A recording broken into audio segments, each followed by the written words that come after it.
The water is freezing, literally freezing, and three tiny grizzly bear cubs are clinging to a chunk of ice that's rapidly breaking apart in the middle of an Alaskan lake.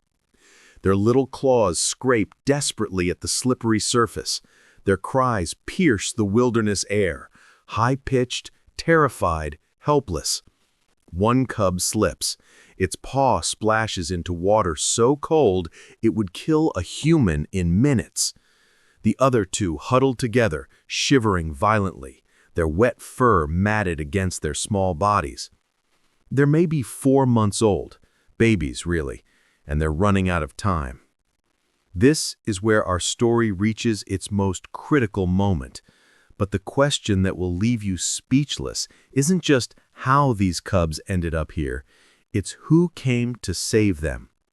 Because what happened next defied every instinct, every rule of the wild, and showed us something extraordinary about the bonds that connect all living creatures. But before we dive into this incredible tale of survival and unexpected heroism, before we start, don't forget to subscribe to the channel, like this video, and turn on notifications to catch more heartwarming stories like this one. Trust me, you won't want to miss what happens next in this remarkable rescue. Now, let's go back to where it all began. Our story begins 3 weeks earlier in the rugged wilderness of Alaska's interior, where spring arrives late and winter holds on with icy fingers well into May. This is Grizzly country, vast, unforgiving, and breathtakingly beautiful. Mountains scrape the sky, rivers run cold and fast with snowmelt, and the forests are so dense and ancient that you could walk for days without seeing another human soul. In a den carved into the side of a rocky hillside, a mother grizzly had spent the winter with her 3 cubs. She was an experienced mother. This was her 3rd litter. She knew the rhythms of the wild, the dangers that lurked, the delicate balance between finding food and protecting her young. The cubs were born in January, during the deepest cold, when she was in her winter sleep. They came into the world blind, hairless, and impossibly small, barely a pound each. But by the time spring began to whisper through the mountains, they had grown into roly-poly bundles of energy, each weighing about 15 pounds, with thick cinnamon-brown fur and those trademark grizzly faces, round and expressive and almost comically serious. There was the largest cub, the one who always pushed to the front during feeding time, bold and curious. The smallest cub, more cautious, often hanging back and watching before joining in. And the middle cub, the peacemaker, always ending up between the other two when they wrestled and played. Their world for those first few months was small and safe. The den was warm. Their mother was everything: warmth, food, protection, comfort. But as the days grew longer and the snow began to melt in earnest, instinct told her mother it was time. Time to leave the den.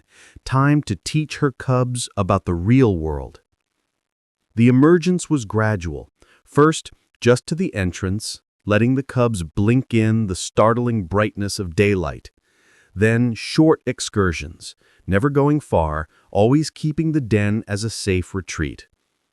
The cubs were wobbly at first, unused to the uneven terrain, tumbling over rocks and squeaking in surprise when they encountered their first patch of mud. But cubs learn fast. Within a week, they were following their mother on longer journeys. She taught them which plants to eat, the sweet roots that grew near the riverbank, the tender shoots of new grass. She showed them how to flip rocks to find grubs, how to dig for ground squirrels, how to fish when the salmon would eventually run. The cubs were attentive students, mimicking everything their mother did with enduring clumsiness. They'd pounce on butterflies, chase each other through meadows carpeted with flower files, stand on their hind legs to see over the tall grass, looking like tiny furry humans. It was during these explorations that they first encountered the lake. It stretched out before them, massive and blue-gray, its surface still dotted with ice floes, even though May was giving way to June. The winter had been particularly harsh, and the lake, fed by glacial melt, was taking its time to thaw. Large chunks of ice, some the size of cars, drifted slowly across the water, grinding against each other with low, groaning sounds.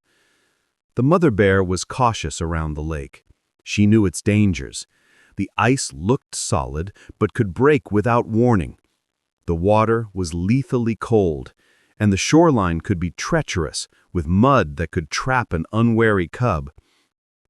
But the lake also provided opportunity. Early season fish sometimes got trapped in the shallow areas. Birds nested along the shore, and their eggs were rich protein. So she brought her cubs here, always keeping them close, always watching. For a week, their routine was peaceful. They'd arrive at the lake shore in the late morning, after the mother had fed and the cubs had nursed. She'd forage along the edge, while the cubs played in the safe, shallow areas, splashing and wrestling, learning to swim in the frigid water with the natural buoyancy and paddling ability all bears possess. But then came the day that changed everything. It started with what seemed like a game. The cubs had become bolder around the lake, more confident in the water. The largest cub had discovered that the smaller ice floes near the shore could support his weight, and he'd taken to climbing onto them, riding them like tiny boats. The other cubs wanted to join in. And that morning, the mother bear had moved farther down the shoreline than usual, investigating a scent, perhaps a moose carcass or another bear's marking. She was still visible, still close enough, but not close enough. The largest cub climbed onto an ice floe about the size of a dining room table. He squeaked triumphantly. The middle cub paddled over and scrambled up to join him. They bounced a little, testing it, delighted by this floating playground. The smallest cub was hesitant at first, staying on the shore, but the pull of sibling play is powerful. With a little running start, the smallest cub launched into the water and paddled furiously toward the ice floe. Here's what the cubs didn't understand. The ice wasn't anchored. There was a current in the lake, subtle but persistent, pulling from the shore toward the center. And there was wind, the kind of wind that's common in the mountains, unpredictable and stronger than it seems. By the time the smallest cub climbed onto the floe, they had drifted 20 feet from shore, then 30, then 50. The cubs didn't notice at first. They were playing, nipping at each other's ears, rolling around. But the mother bear noticed. Her head snapped up from her foraging. She saw her cubs, her babies, getting farther and farther away. She roared. It was a sound that echoed across the water, urgent and commanding. The cubs stopped playing immediately. They recognized that tone. Danger. Come back. Now. The largest cub looked toward shore and finally understood. They were far. Too far. The solid ground where their mother stood was getting smaller. He called out, a frightened whine. The mother bear didn't hesitate. She plunged into the water and began swimming toward her cubs with powerful strokes. Grizzly bears are excellent swimmers. They can paddle for miles if necessary, but the water was dangerously cold even for her, and the distance was growing. The cubs, sensing their mother's distress and their own danger, panicked. The largest cub jumped into the water, trying to swim back to shore. The middle cub followed. But the smallest cub, the most cautious one, stayed on the ice floe, too frightened to jump. The mother had to make a split-second decision. 2 cubs were in the water, swimming but struggling in the cold. One was still on the ice, drifting farther away. She swam to the two in the water first, positioning herself so they could climb onto her back, the way cubs often do when swimming with their mothers. The largest cub managed to grab hold of her fur, but the middle cub was struggling, going under, coming up sputtering. The cold was sapping its strength. The mother dove under, pushing the cub up from the below, helping it surface, giving it a chance to breathe. All the while, the smallest cub drifted farther away, its cries growing fainter. The mother bear made it back to shore with the two cubs. They stumbled onto land, shivering violently, but alive. She immediately turned back to the water, ready to swim out again for her third cub. But something had changed. The wind had picked up. The smallest cub, still on its ice floe, was now more than 200 yards from shore. And worse, the ice floe was beginning to break apart. Cracks spider-webbed across its surface. Chunks were calving off, splashing into the dark water. The mother bear waded into the water again, but you could see the hesitation. She was exhausted, her body was shaking from the cold, and she still had two cubs on shore who needed her. If she swam out now, in her condition, she might not make it back, and then all three cubs would be orphaned. She stood in the shallows, water up to her chest, calling to her cub. The sound was heartbreaking, part roar, part moan, all desperation. It was the sound of a mother facing an impossible choice. On the ice floe, the smallest cub called back. It was standing at the very center of the diminishing ice as the edges broke away piece by piece. The cub tried to move, tried to find stable footing, but everywhere it stepped, the ice cracked a little more. And then, disaster. The ice floe split completely in two. The cub scrambled, trying to stay on the larger piece, but its little claws couldn't grip the smooth surface. It slipped. One hind leg went into the water, then both hind legs. The cub was hanging on with just its front paws, half submerged, crying out in terror. From the shore, the mother bear roared again. The other two cubs, huddled on the bank, added their voices. It was a chorus of helplessness, of witnessing something terrible and being unable to stop it. The smallest cub's strength was failing. Its front paws slipped an inch, then another inch. The cold water was robbing it of the ability to hold on. This was the moment where nature's cruelty seemed inevitable, where the story was heading toward the tragic ending that happens all too often in the wild, where not every cub survives to adulthood, where mothers sometimes have to make impossible choices. But then, something unexpected happened. A boat appeared on the far side of the lake. It was a small motorboat, the kind used by fishermen and wildlife researchers. At the helm was a man named Robert Hawkins, a 52-year-old wildlife biologist who'd been studying the grizzly populations in this region for over 2 decades. He knew this lake intimately. He knew the bears that lived around it. And he was out that morning doing a routine survey, documenting the ice melt patterns and checking on some trail cameras he'd set up along the shore. Robert's trained eye caught the scene unfolding across the water. At first he saw the mother bear at the shoreline, clearly agitated. Then he spotted the 2 cubs on the bank. And finally, his binoculars found the smallest cub desperately clinging to that breaking ice floe in the middle of the lake. His heart sank.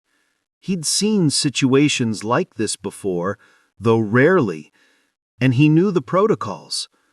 Wildlife biologists are trained not to interfere with nature, not to insert themselves into the predator-prey dynamic, not to rescue animals from situations that are, however tragic, part of the natural order.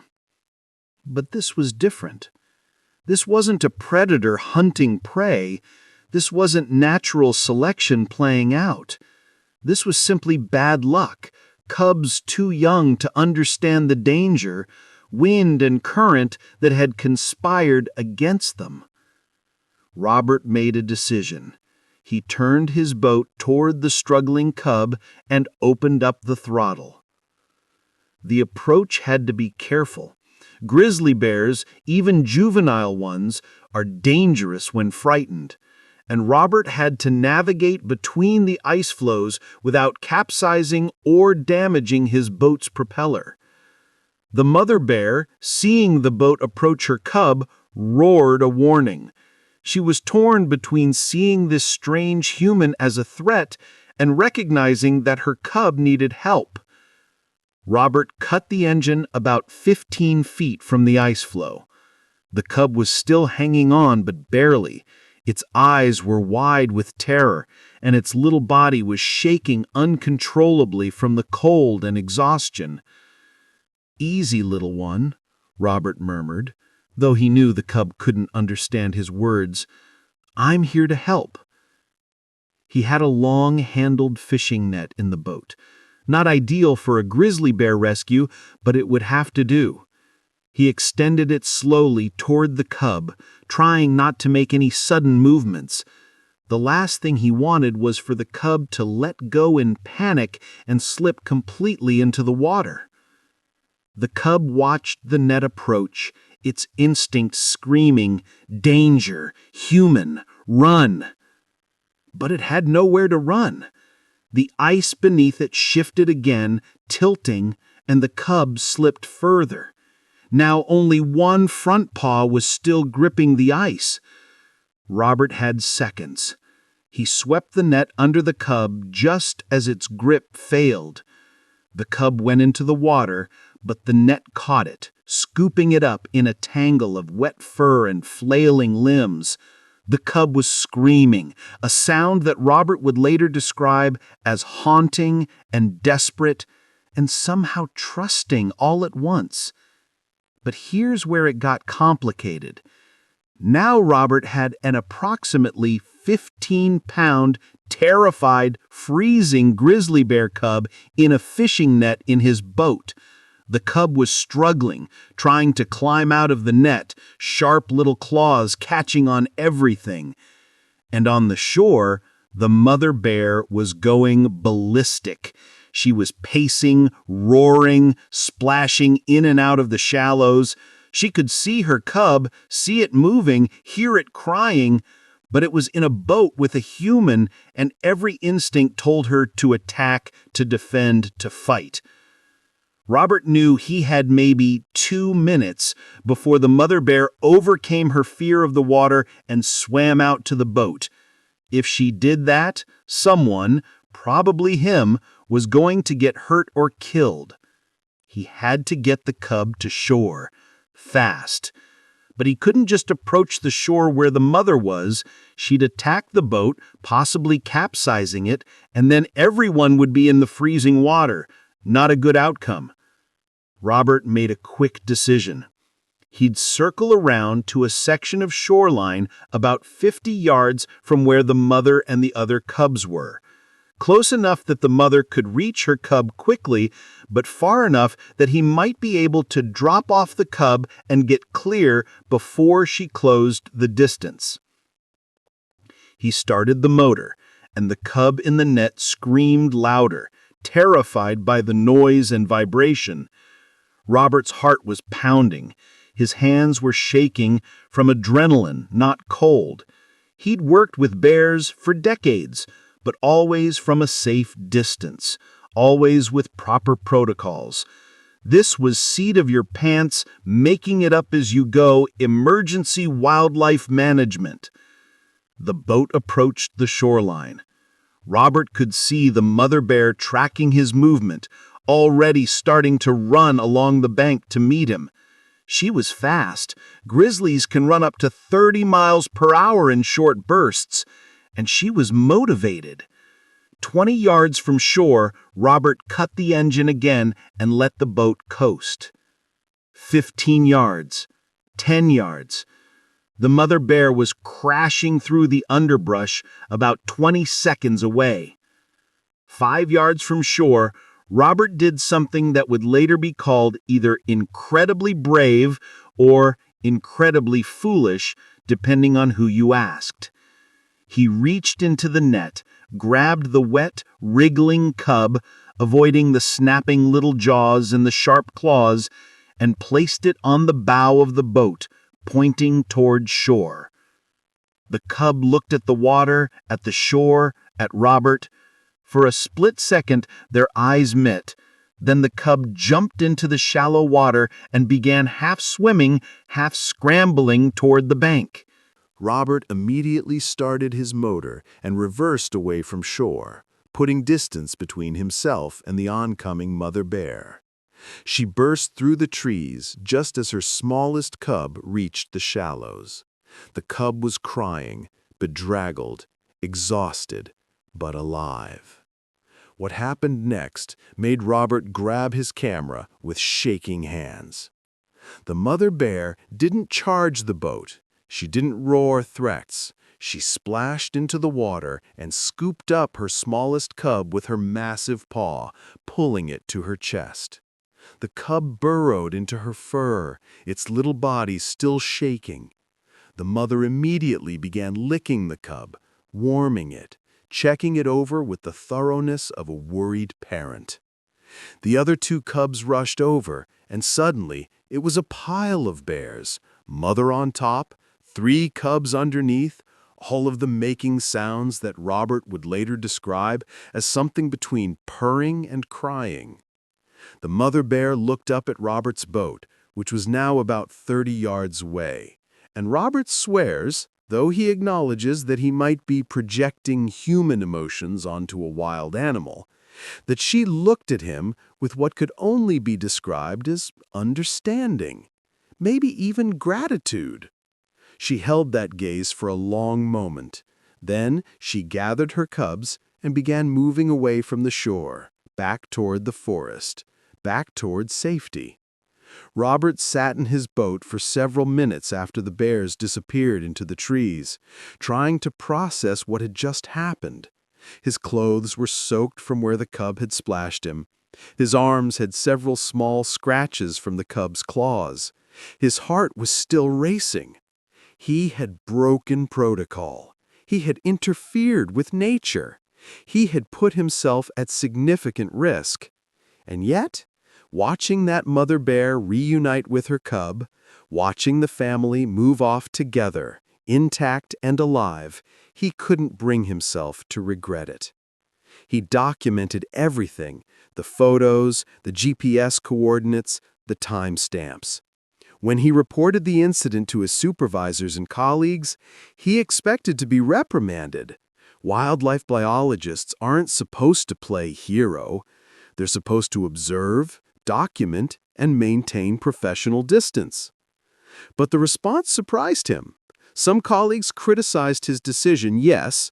They pointed out that he could have been killed, that the boat could have capsized, that the mother bear could have been so traumatized by the human interaction that she might abandon her cubs entirely.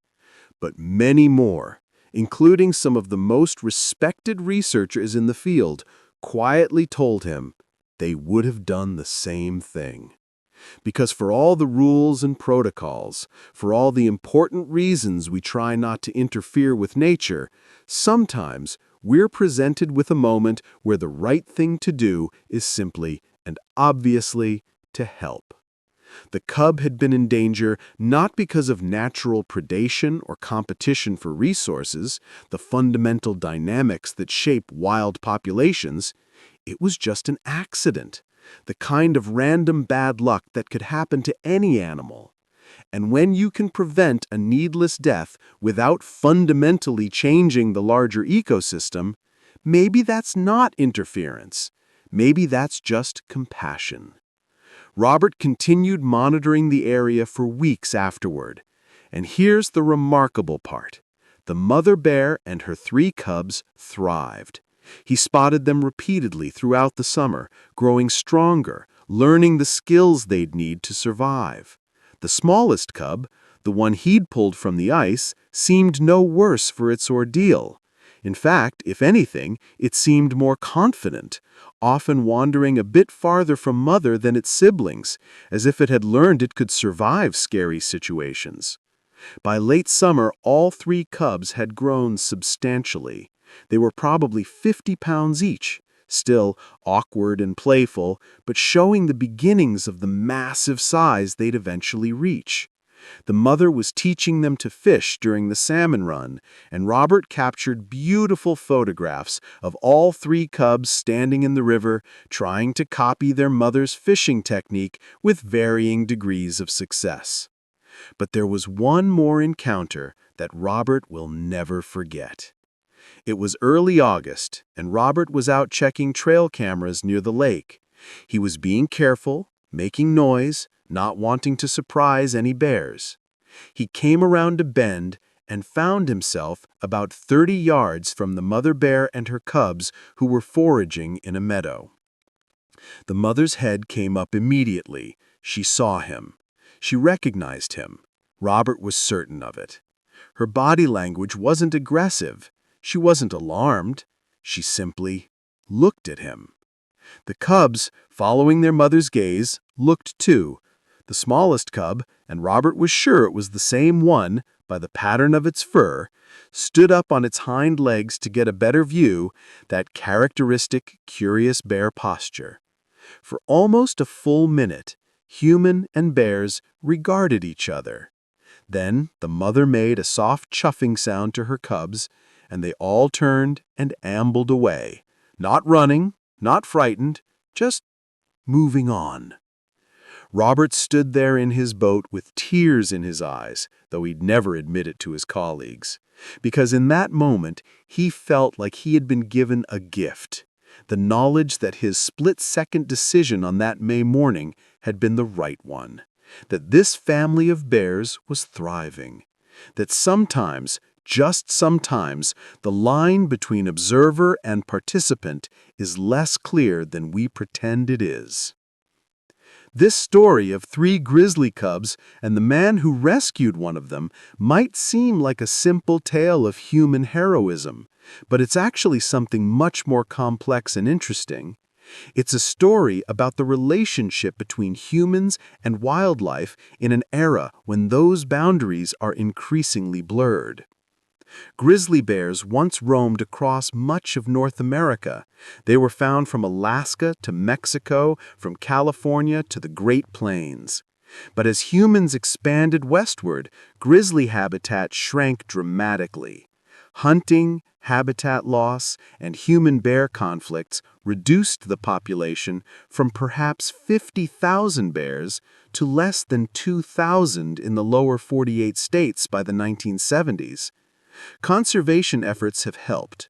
Grizzlies were listed as threatened under the Endangered Species Act in 1975, and populations in places like Yellowstone and Glacier National Park have rebounded, but they still occupy only a fraction of their historic range. This creates a complicated situation. We want to preserve wilderness and allow wildlife to exist without human interference, but we also live in a world where truly untouched wilderness is increasingly rare. Climate change is altering habitats. Human development continues to encroach on wild spaces. And sometimes the very things we do to try to help, like studying and monitoring wildlife, create their own forms of interference. Robert's decision to rescue that cub exists in this gray area. By the strictest interpretation of non-interference, he shouldn't have acted. But by the equally valid interpretation of compassion and stewardship, his action was justified. And here's something interesting. The story sparked a broader conversation in the wildlife biology community about when intervention is appropriate. Most biologists agree that predation and natural competition shouldn't be interfered with. That's fundamental to ecosystem health. But what about accidents? What about situations caused by human activity, like roadkill or collisions with boats, or animals caught in fishing line? There's a growing recognition that in our modern world, where human activity touches virtually every ecosystem, the old bright line between natural and unnatural isn't as clear as it once was, and that sometimes helping an individual animal, while it doesn't change population dynamics, is simply an act of ethical consistency with our stated values of conservation and respect for life. The story of these 3 grizzly cubs has been shared in wildlife biology classes and conservation conferences, not as a directive that everyone should intervene in wildlife emergencies, but as a case study in decision-making under pressure, in balancing professional protocols with immediate ethical imperatives. And most importantly, it's a reminder of something we sometimes forget in our increasingly digital, disconnected world. We share this planet with remarkable creatures. They have their own lives, their own families, their own struggles and triumphs. And sometimes, witnessing those struggles creates a bond of empathy that transcends species. So what happened to our 3 grizzly cubs? Robert continued to monitor them through their first summer and into the fall. By October, as the first serious snows began to fall, the cubs had grown to about 75 pounds each, still small by adult grizzly standards, but no longer the tiny, vulnerable creatures they'd been in the spring. The mother bear, showing the wisdom of experience, led her cubs to a denning site in late October. They would spend their second winter together, and when they emerged in spring, the cubs would be yearlings, bigger, more independent, but still learning from their mother. In the wild, grizzly cubs typically stay with their mothers for 2 to 3 years. During that time, they learn everything they need to know to survive on their own: how to find food through all the seasons, how to defend territory, how to avoid danger, and eventually, how to find mates and raise cubs of their own. Robert spotted the family again the following spring. The cubs, now yearlings, were nearly 100 pounds each and looked less like cute teddy bears and more like the formidable predators they would become. They were more independent, sometimes foraging 50 yards or more away from their mother, though they still returned to her regularly. By the 3rd spring, at 2 years old, it was likely time for the cubs to separate from their mother. This is a natural process. The mother will often become aggressive toward her cubs, driving them away when she's ready to mate again. It might seem harsh, but it's how grizzlies ensure the next generation learns to survive independently. Robert occasionally saw what he believed were one or more of the cubs in the years that followed, though as they matured and their territories expanded, he couldn't be certain. That's one of the bittersweet aspects of wildlife research. You become invested in individual animals, but they live their lives beyond your observation, beyond your knowledge. But here's what Robert does know.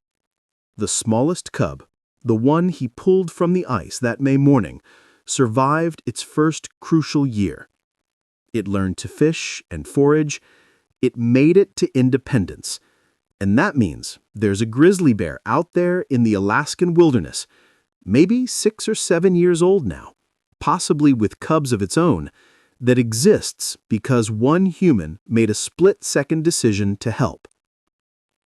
That bear will never know Robert saved its life.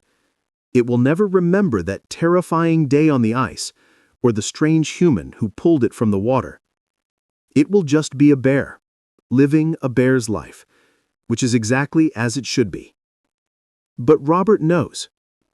And that knowledge has changed how he sees his work, how he understands conservation, and how he thinks about the relationship between humans and the wild world.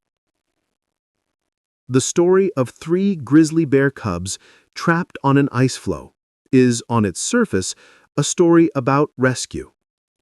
But dig deeper, and it's really a story about connection. The invisible threads that link all living things, the moments when those connections become visible, and what we choose to do when we're confronted with suffering we have the power to alleviate. It's also a story about mothers. That mother bear, standing in the shallows, faced with an impossible choice, embodied something universal that transcends species: the desperate need to protect your children, the agony of being unable to save them all, the fierce, overwhelming relief of reunion. Every parent watching this video understands what that mother bear felt, even if we can never truly know what goes on in a bear's mind. Love, fear, desperation, relief, these aren't uniquely human emotions. They're the emotional foundations for survival for any species that invests heavily in raising its young. And perhaps that's the real lesson here. We share this world with creatures that experience it differently than we do, but not as differently as we sometimes think. They feel. They struggle. They love their children. They mourn losses and celebrate triumphs, even if we can't always recognize those emotions through the filter of different behaviors and communication. When Robert pulled that cub from the freezing water, he wasn't inserting human values into nature. He was recognizing values that already exist in nature: the value of life, the value of family, the value of a mother and her young being together. In our modern world, it's easy to feel disconnected from nature. We live in cities and suburbs. We order food from grocery stores. We experienced wildlife through documentaries and social media videos. The wild can seem abstract, distant, something that exists out there, but doesn't really touch our daily lives. But stories like this remind us that nature isn't separate from us. We're part of it, and what we do matters.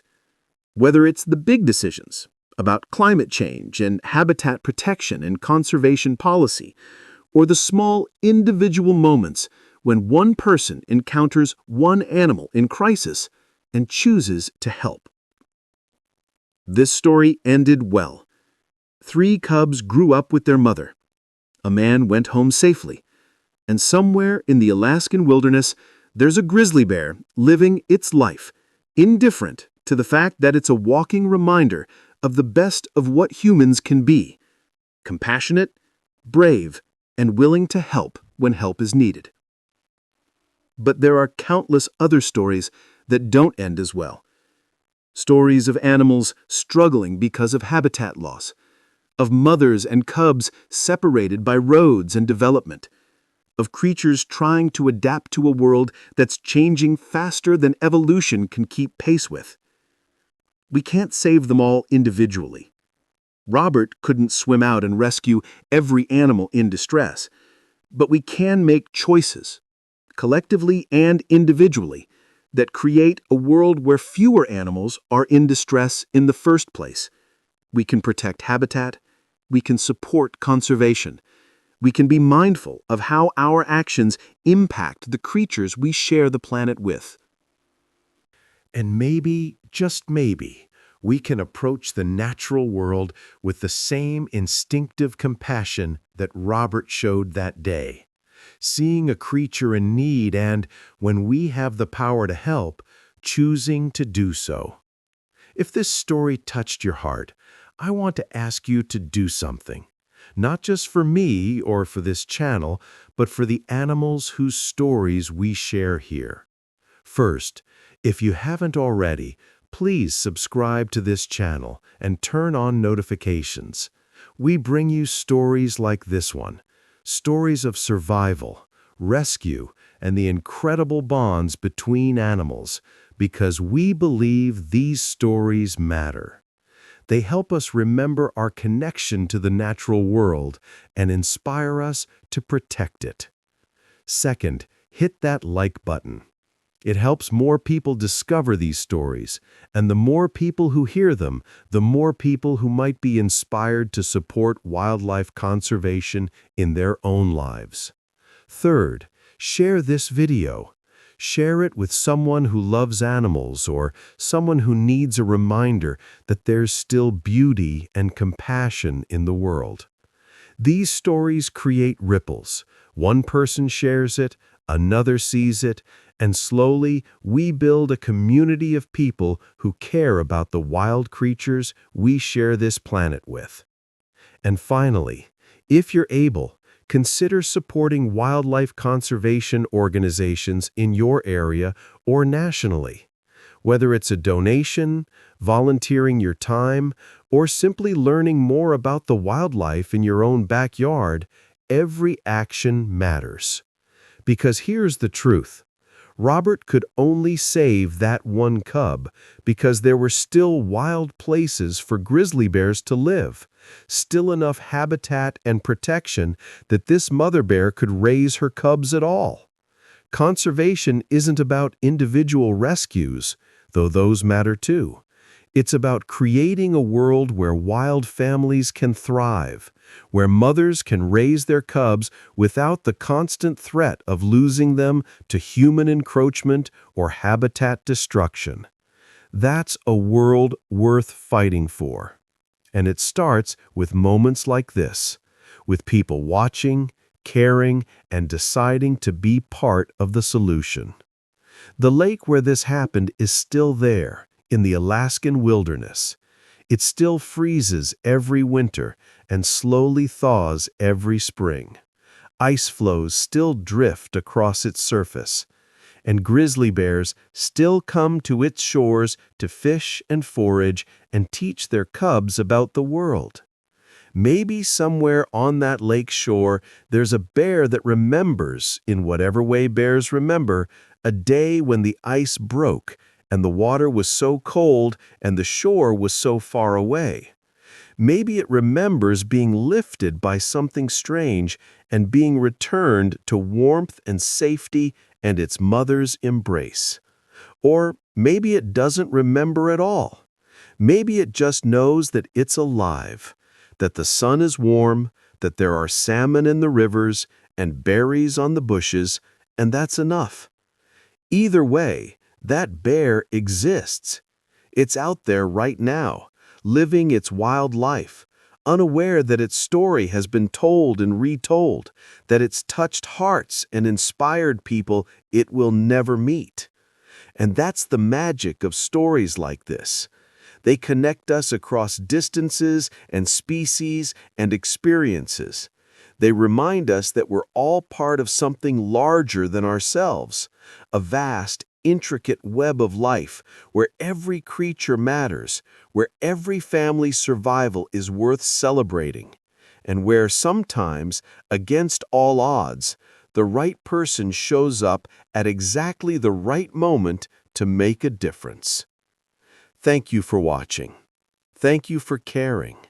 And thank you for being part of this community of people who believe that every life, human or animal, has value and deserves protection. Until next time, keep your hearts open, your eyes on the wild places, and remember, sometimes the most extraordinary acts of heroism are simply acts of compassion. Don't forget to subscribe, like, and turn on notifications for more incredible animal stories. Together, we can keep sharing these moments that remind us why the wild world is worth protecting. See you in the next video.